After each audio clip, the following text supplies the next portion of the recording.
What's up, guys? Welcome back to the channel. Appreciate you tuning in. Appreciate you following along. We're out here in the shop Sunday afternoon, August 6th. Trying to get this thing ready for next weekend. Another weekend of racing. Oh, we don't know where yet. Maybe Rocket, maybe Devil's Bone. We don't know.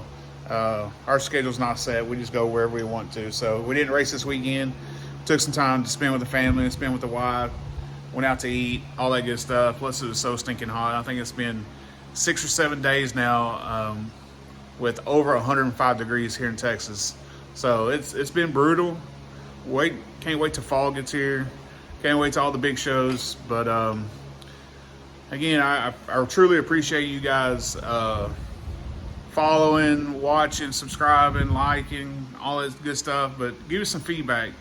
Go down below and leave a comment. Tell me what you'd like to see, or maybe tell me I'm doing something wrong, or this is all pointless. Just tell me your opinion. Give me some feedback. We're gonna keep doing this and keep on trucking and keep on doing what we do every week.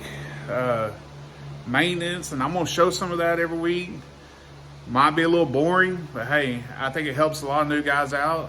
I know back when I was starting, Zach Vanderbeek, everybody knows Z-Man. He had a little channel that he posted on YouTube, did maintenance stuff, he did valve train stuff, he did all kinds of stuff. Him and his dad and another guy, they spent a lot of time in the shop filming all that stuff, and I learned a lot. So hopefully some of this will translate to some of the new guys, and then it'll help them out, help them be more consistent on the racetrack.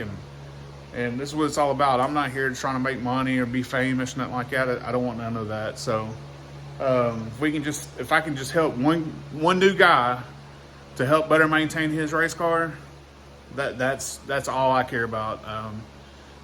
So anyways, please subscribe, follow, comment, all that good stuff, and we're gonna get started. We're gonna get this thing prepped and do a little tire work and get this thing ready to race next weekend. So follow along, and appreciate all you guys do. Thanks. What's up, guys? Another tech tip here. Just checking my distributor, checking for corrosion, moisture, rust, all that good stuff. Took the cap off, looking at everything, and noticed that, this ain't right. You can see where I spot welded it before to lock out the timing.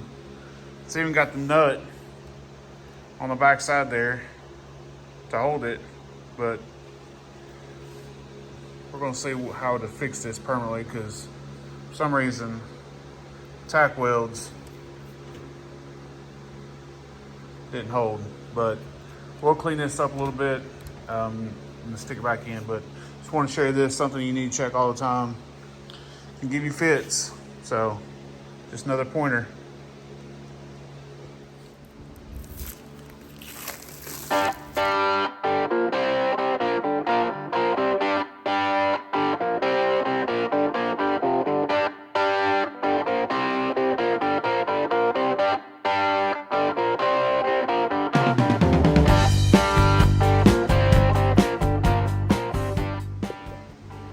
Just ground the tire, get all the shininess off of it, put a good grind on it. Now I'm about to groove it. So this is the way I do it. It works good for me. And I'm pretty sure everybody does it about the same. Some people might have a little different technique, but this is my left rear. So this is what I do. I'm gonna open up the edges and go straight across. So pretty simple. So just watch and see how I do it. I'm also using this grooving iron, Van Alstyne. Works great. I had the old school for a long time. I bought this last year.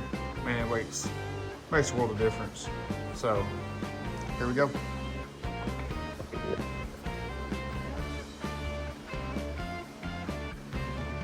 There you go. Now I'm about to sipe it.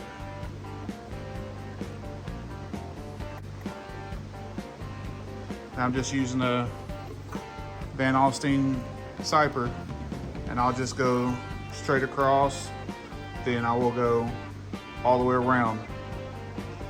I'll show you what that looks like.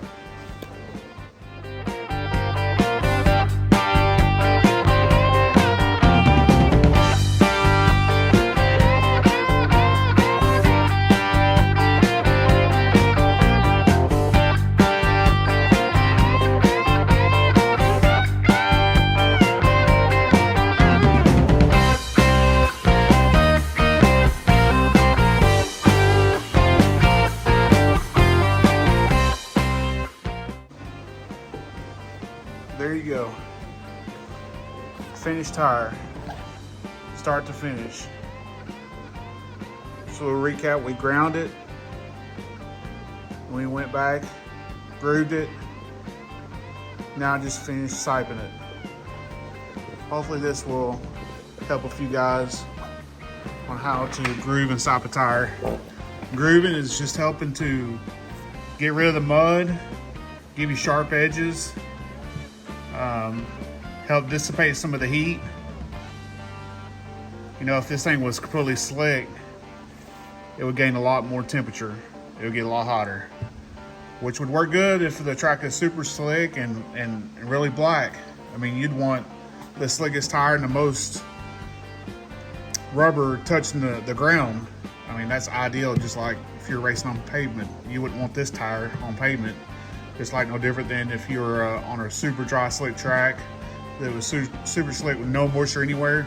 You'd want as much rubber contact to the ground, but it gets hot. So trying to balance that, you groove it and sipe it, try to get rid of some of the heat. Then when your tires cool down, these little grooves, these little sipes, they move back and forth, and they generate heat. So it's just a fine balance, in my opinion. I'm not a know-it-all. I don't pretend to know it all. Just some of the stuff I've learned. You know, trying to get rid of heat, trying to maintain heat in your tires, try to get rid of mud, try to have sharp edges, try to have forward bite, side bite. That's what this all is about. Hope this helps some people, and if you got some other suggestions and some guys that's been doing this for a long time, give me some feedback. You know, what do you guys do? How do you groove your tires? I know I've been doing them like this for a while, so works pretty good. I do have some other tires that I groove a little different, especially if I know the track's gonna be super muddy. I'll go ahead and groove every single block and give it a true sharp edge to help get rid of all that mud. But this is just a good all-around tire. It's muddy, then it goes dry, whatever. This will be a good all-around tire. Again, this is a left rear tire, so there you go. I'm about to wrap it and remeasure it and see what the overall diameter is.